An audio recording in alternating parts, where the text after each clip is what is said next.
दोस्तों, ये लड़की बोलती है बुढ़े घर की सफाई कर, जब देखो खाली बैठा रहता है।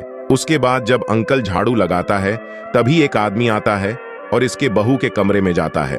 उसके बाद अंकल सफाई करने के बाद अपनी बहू से बोलते हैं, बहू मैंने सारा काम कर लिया, मुझे खाना दे दो। उसके बाद जब ये लड़की खाना देती है तो इसके पति रोहित का फोन आता है और बोलता है, मुझे पापा से बात करनी है, मेरी बात करवाना। तो ये लड़की बोलती है, बुढ़े अगर तूने मेरे बॉयफ्रेंड के बारे में उनको कुछ बताया तो तुझे घर से बाहर निकाल दूंगी। फिर आगे जो होगा उसको देखकर आप भी चौंक जाओगे। आगे की स्टोरी देखने के लिए वीडियो को लाइक करके चैनल को सब्सक्राइब जरूर कर लेना।